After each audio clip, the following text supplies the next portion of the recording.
Oke, udah dari record ya. Tuh, Gici, moderator langsung deh.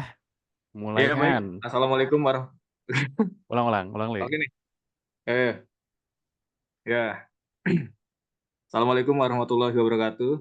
Selamat datang di kanal YouTube kelompok 5 ya, yang membahas mengenai oh ya di slide inilah. Oh iya. Oh, coba tuh orang. Ulang li. Nggak li. Eh Ulang nih ya. Yuk. Oke baik. Assalamualaikum warahmatullahi wabarakatuh. Selamat datang semuanya di kanal YouTube yang membahas ulang deh. Ya, Assalamualaikum warahmatullahi wabarakatuh. Selamat datang di kanal YouTube kelompok 5 yang membahas tax amnesty dan dampaknya bagi perekonomian di Indonesia. Di sini kami akan mempresentasikan materi tersebut pada mata kuliah Ekonomi Politik. Anggota dari kelompok 5 sendiri ada Siti Aisyah, kemudian Muhammad Ali Akbar, Harun Wulandari, Dendi Ihwanul Rizki, Farhan Ramadan, dan juga Niwanda Putri Salina Radwa Zakia. Baik, tanpa berlama-lama ya, di sini kami akan mempresentasikannya selama 20 menit ke depan, yang mana akan membahas tax amnesty dan juga subtopik-subtopik lainnya. Itu akan memperluas cakrawala kita ya sebagai listener, sebagai audiens gitu di pada video kali ini. Mungkin bisa dimulai kepada pemateri yang pertama yang membahas mengenai konsep tax amnesty dulu. Boleh. Oh, di sini ada tadi tuh ada topiknya. Tadi dulu topiknya apa aja? Ada konsep, tax amnesty, terus objeknya, terus fasilitas dana alur, lanjut ke manfaat, ada juga dampak, yang terakhir ditutup dengan studi kasus yang bisa menggambarkan tax amnesty gitu ya di Indonesia. Lanjut. Oke, Nah, boleh dimulai. ya. Oke, terima kasih kepada moderator atas kesempatannya. Pertama-tama di sini saya akan menjelaskan terlebih dahulu apa itu tax amnesty. Nah, eh sebenarnya keberadaan dari tax amnesty ini sendiri itu dilatar belakangi karena pemerintah itu menyadari bahwa pajak masih merupakan momok bagi masyarakat.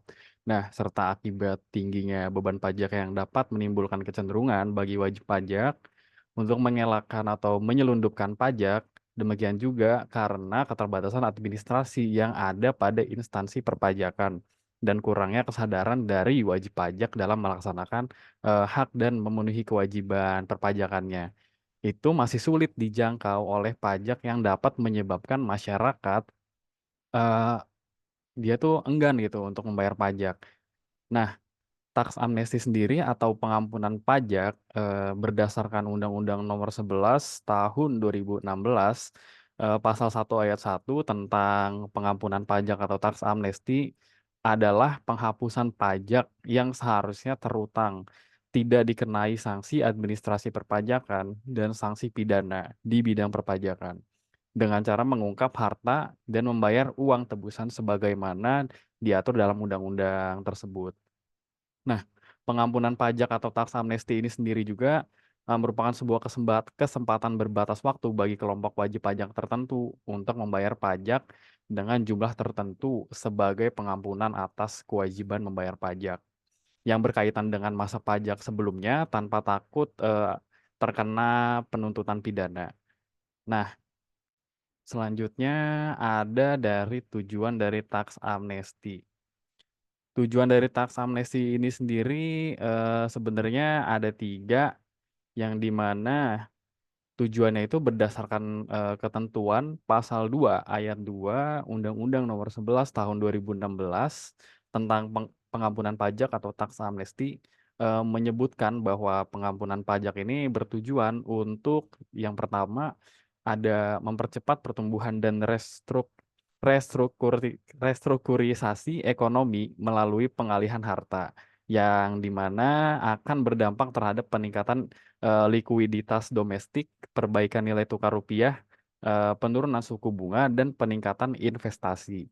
Lalu yang kedua, mendorong reformasi perpajakan menuju sistem perpajakan yang lebih berkeadilan, serta perluasan basis data perpajakan yang lebih valid, komprehensif, dan juga terintegrasi.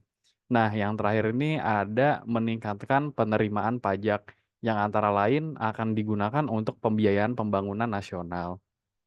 Oke, selanjutnya saya kembalikan kepada moderator. Iya, terima kasih kepada Farhan sebagai pemateri pertama. Ini tadi sudah menjelaskan ya mengenai konsep dan juga tujuannya. Yang mana kalau didengar-dengar itu em, dari tax amnesty sendiri dapat memberikan manfaat gitu bagi negara dan juga masyarakat luas gitu ya. Nah, untuk membuka cakrawala lebih lanjut gitu ya mengenai tax amnesty ini, kita lanjut ke pemateri kedua yang akan membahas objek sepertinya ya. Silahkan kepada pemateri. Loh, oh, langsung ke fasilitas nih. Ah iya, objek. Ini Seingat gue objek sih. ini apa susunan PPT-nya belum diinin, objeknya dulu, Li, bener, Li. Ya, boleh ke objek. Silahkan. Baik, terima kasih moderator atas kesempatannya.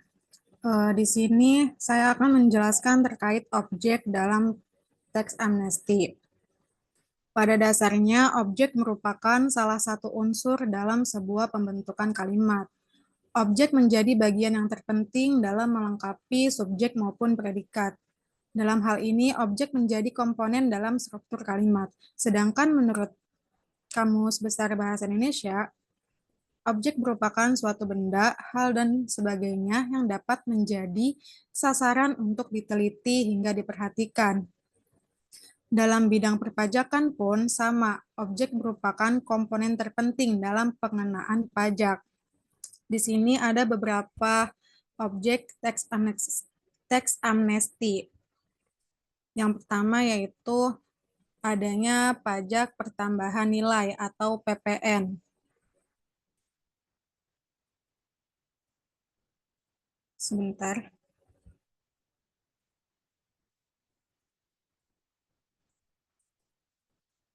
Sebentar guys. Iya, iya, lanjut.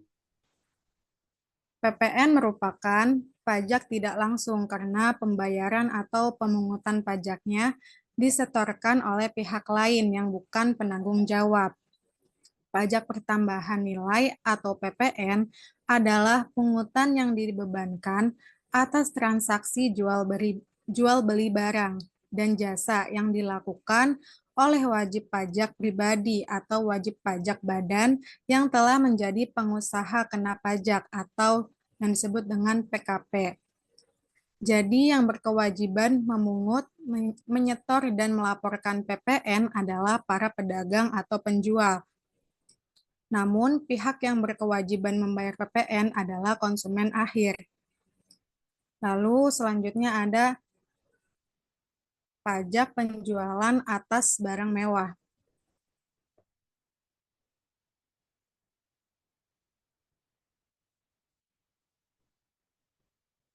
Sebentar guys.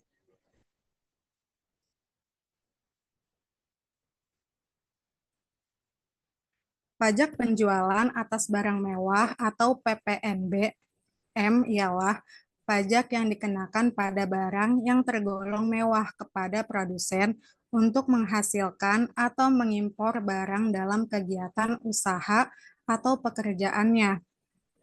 PPNBM ini hanya dikenakan satu kali pada saat penyerahan barang ke produsen. Lalu selanjutnya yaitu ada pajak penghasilan atau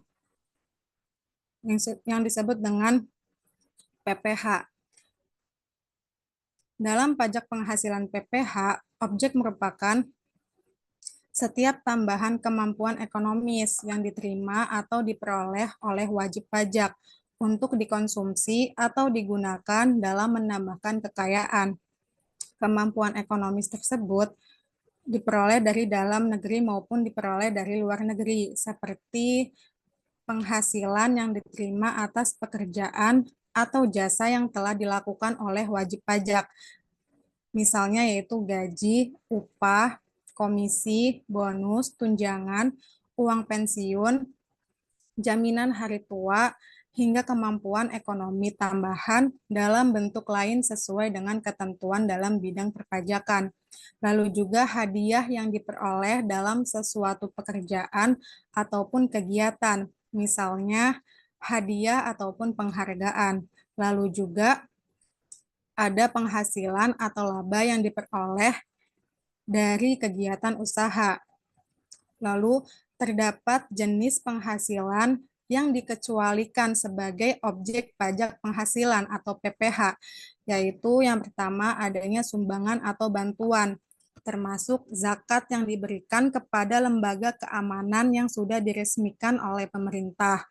Lalu kedua, warisan atau harta yang dihibahkan kepada saudara dalam satu garis keturunan hingga badan-badan sosial seperti keagamaan, pendidikan, yayasan, koperasi, dan lain sebagainya atas dasar hibah tanpa ada keperluan usaha, bisnis, maupun pekerjaan. Mungkin cukup penjelasan dari saya kembalikan kepada moderator. Ya, saya terima penjelasannya. Semoga ini dapat memberikan wawasan kepada audiens mengenai objek tax amnesty. Yang mana ternyata tax amnesty ini objeknya ada banyak, teman-teman. Mulai dari pertambahan nilai, terus barang-barang mewah gitu dipajakin ya. Terus juga ada yang namanya pajak penghasilan. Bahkan sampai penghasilan pun ada pajaknya gitu. Itu kan benar-benar dapat menguntungkan negara dan juga masyarakat luas. Selanjutnya kita lanjut ke materi apa nih, Han? Kayaknya ini ya, fasilitas. Oke, fasilitas. Di sini selanjutnya ada materi fasilitas tax amnesty. Itu ternyata di Indonesia fasilitas tax amnesty ini diatur dalam pasal 11 ayat 5 UU nomor 11 tahun 2016 tentang pengampunan pajak. Jo pasal 23 Peraturan Menteri Keuangan PMK nomor 118 PMK titik 03 2016 tentang pelaksanaan Undang-Undang nomor 11 tahun 2016 tentang pengampunan pajak. Mulai dari fasilitas yang pertama. Yang pertama itu mengenai penghapusan pajak terutang yang belum diterbitkan ketetapan pajaknya. Jadi tidak dikenai sanksi administrasi perpajakan dan juga tidak dikenai sanksi pidana di bidang perpajakan. Terus untuk kewajiban perpajakan yaitu dalam masa pajak, bagian tahun pajak dan juga tahun pajak sampai dengan akhir tahun pajak terakhir. Nah, lanjut ke poin kedua, ada fasilitas yang kedua itu dia dapat penghapusan sanksi administrasi perpajakan berupa bunga atau denda, terus untuk kewajiban perpajakan dalam masa pajak, bagian tahun pajak dan tahun pajak, sampai dengan akhir tahun pajak terakhir. Fasilitas yang ketiga juga kepada wajib pajak itu diberikan tidak dilakukan pemeriksaan pajak. Kemudian tidak juga pemeriksaan bukti permulaan dan juga tidak adanya penyidikan tindak pidana di bidang perpajakan. Atas kewajiban perpajakan dalam masa pajak, bagian tahun pajak, dan tahun pajak sampai dengan akhir tahun pajak. Oke, fasilitas yang ketiga itu ada yang bisa diterima oleh wajib pajak adalah fasilitas mengenai penghentian pemeriksaan pajak, kemudian pemeriksaan bukti permulaan, dan juga penyidikan tindak pidana di bidang perpajakan. Nah, dalam hal wajib pajak sedang dilakukan pemeriksaan pajak, pemeriksaan bukti permulaan, dan penyidikan tindak pidana di bidang perpajakan atas kewajiban perpajakan sampai dengan akhir tahun pajak terakhir, yang sebelumnya telah ditangguhkan sebagaimana dimaksud dalam pasal 11 ayat 3. Jadi begitulah fasilitas-fasilitas yang dapat diterima berdasarkan aturan yang ada di Indonesia itu. Fasilitas-fasilitas ini dapat dimanfaatkan tentunya oleh para wajib pajak untuk mengatur perpajakan yang dimilikinya gitu ya. Selanjutnya ke next page, sebenarnya ada alur tax amnesty. Alur nih, kalau dari sumber yang saya dapat itu alur berada pada pasal 3 ayat 1, kemudian Peraturan Menteri Keuangan atau PMK nomor 118 garis miring PMK titik 03 garis miring 2016 tentang pelaksanaan UU nomor 11 tahun 2016 tentang pengampunan pajak. Mulanya awal-awal kita kalau secara alur itu seorang wajib pajak untuk mengikuti alur tax amnesty bisa datang dulu ke helpdesk KPP atau apa ya, KPP nih bentar.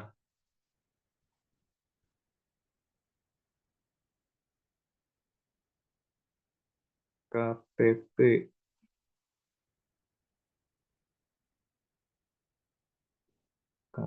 pajak. Kantor Mengenai. pelayanan pajak kalau nggak salah. Wah, iya tuh. Terima kasih, Dendi. Ya, kita harus datang dulu ke kantor pelayanan pajak dan atau tempat tertentu lainnya, tapi yang utama tentu datang ke kantor pelayanan pajak dulu untuk mendapatkan informasi selengkapnya mengenai syarat, kelengkapan, dan cara pengisian surat pernyataan harta atau SPH dalam rangka pengampunan pajak atau tax amnesty. Kemudian yang kedua, itu bisa menghitung dengan benar dan melunasi uang tebusan, termasuk tunggakan pajak dan pajak yang tidak atau kurang dibayar di bank persepsi menggunakan e-billing. Nah, yang ketiga, wajib pajak ini harus mengisi dan menyiapkan kelengkapan dan juga menyampaikannya SPH-nya yang tadi itu kepada menteri melalui kantor pelayanan pajak dan tempat tertentu yang memang dituju gitu ya, yang memang disuruh ke situ, ya datang ke situ. Terus bagi wajib pajak yang udah menyampaikan kepada menteri tadi, suratnya itu nanti akan diberikan tanda terima surat pernyataan seperti tercantum pada pasal 14 ayat 8. Nah, setelah menyampaikannya, surat itu nanti eh, Kepala Kanwil Direktorat Jenderal Pajak itu sebagaimana wajib pajak yang terdaftar akan diterbitkan gitu suratnya oleh Kepala Kanwil tadi. Jadi akan diterbitkan surat keterangan oleh Kepala Kanwil yang mana dalam jangka waktu paling lama 10 hari kerja terhitung mulai tanggal tanda terima surat pernyataannya. Ya, begitulah untuk alur tax amnesty. Memang beberapa tahapan harus diikuti gitu ya supaya dapat terdata bagaimana wajib pajak itu ketika ingin mendaftarkan dirinya. Sekian, lanjut ke materi berikutnya, Han. Nah, sekarang kita masuk ke dampak. Silahkan kepada pemateri yang memegang materi dampak tax amnesty di Indonesia bisa dipaparkan. Iya, terima kasih moderator atas kesempatannya. Di sini saya akan menjelaskan tentang dampak tax amnesty. Di mana tax amnesty ini dinilai dapat meningkatkan penerimaan pajak dalam jangka panjang di Indonesia, namun tax amnesty dapat menimbulkan dampak negatif seperti potensi penyelewengan oleh oknum wajib pajak ataupun pegawai pajak.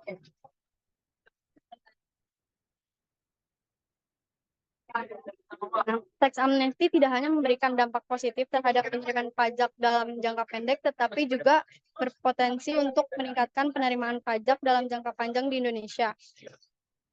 Dan program tax amnesty ini memberikan hasil yang signifikan bagi penerimaan pajak dalam jangka pendek, menengah maupun panjang. Penerimaan pajak jangka panjang dipengaruhi oleh partisipasi wajib pajak yang sudah terdaftar maupun yang baru mendaftar selama pelaksanaan tax amnesty. Selain itu, terjadi pembaharuan data perpajakan di Indonesia, terutama terkait jumlah aset dan penghasilan wajib pajak, serta peningkatan kepatuhan wajib pajak. Namun, dampak dari tax amnesty bagi Indonesia mencakup peningkatan penerimaan APBN dari sektor perpajakan, penguatan ekonomi nasional, perubahan mental bagi wajib pajak yang kurang patuh. Dan adapun dampak negatif dari tax amnesty, yaitu dalam prinsip kerahasiaan dalam tax amnesty dapat menimbulkan dampak negatif seperti potensi penyelewengan oleh oknum wajib pajak atau pegawai pajak. Jika terjadi penyelewengan, proses penyelidikan dan penyidikan untuk mengumpulkan bukti dapat menjadi sulit. Dan badan penegak hukum seperti KPK, BPK, dan lembaga lain mungkin menghadapi kesulitan dalam mengakses aset atau data wajib pajak karena aset dan data tersebut dilindungi oleh undang-undang sebagai informasi yang bersifat privat. Situasi ini dapat menghambat penegakan hukum, terutama dalam konteks perpajakan.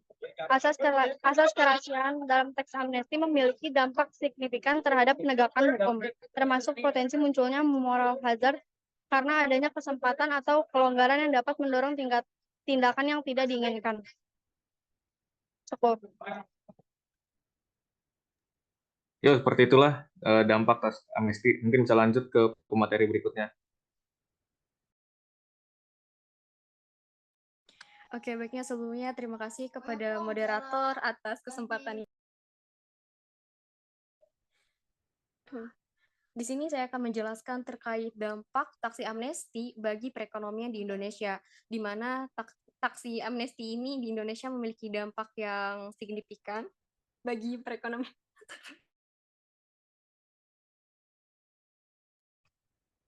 Mohon maaf.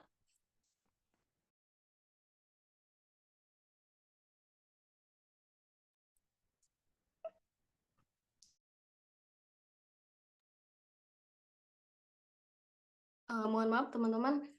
Jadi di sini taksi amnesti ini memiliki dampak yang sangat signifikan bagi perekonomian di Indonesia, di mana yang pertama itu ada peningkatan penerimaan pajak. Taksi amnesti ini telah diterapkan di Indonesia pada tahun 2016 sampai 2017, yang mana taksi amnesti di Indonesia ini telah berhasil meningkatkan penerimaan pajak secara signifikan dalam jangka pendek.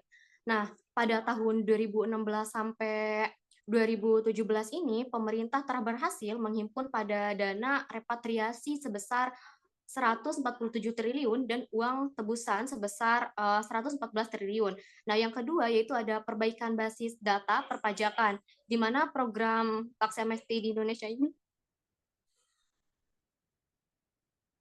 telah memberikan dampak ya, di mana program taksi amnesti di Indonesia ini mampu memperbaiki basic data perpajakan dengan mengidentifikasi wajib pajak baru dan meningkatkan kepatuhan. Selanjutnya yaitu ada repatriasi dana dari luar negeri, yang mana taksi amnesti ini mendorong repatriasi dana dari luar negeri ke dalam negeri.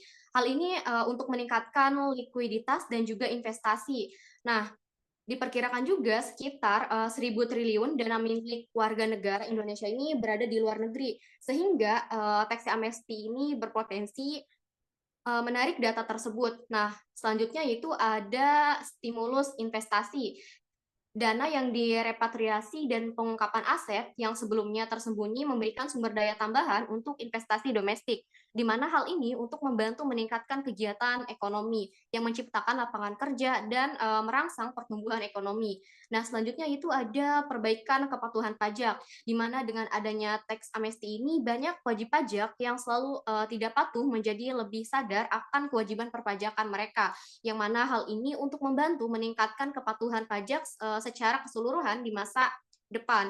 Akan tetapi ada beberapa juga tantangan dan dampak negatif.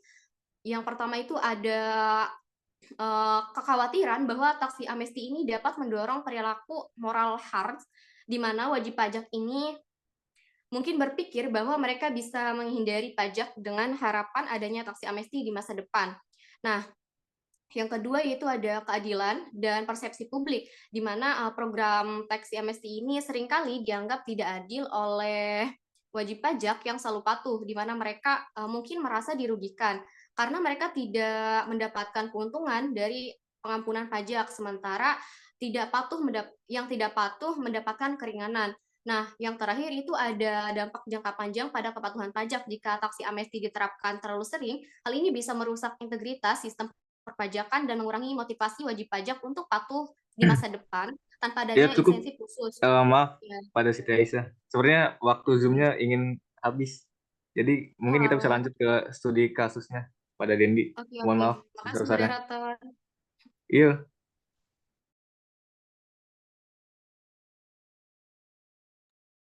Oke. Nah, kita masuk ke dalam studi kasusnya ya. Ya, ini studi kasusnya mungkin teman-teman juga sudah mengetahui bahwasanya dalam kasus ini itu terlibat dari salah satu Direktur Jenderal Pajak yang mempunyai kasus pidana terkait kasus korupsi. Nah, dalam hal ini tax amnesty itu tidak berlaku karena memang kasus dari Rafael Alun ini sangat menjadi sebuah catatan utama lah bagi Kementerian Keuangan terkait memang beliau ini bekerja di salah satu institusi pajak ya. Nah, akhirnya ada sebuah masalah itu.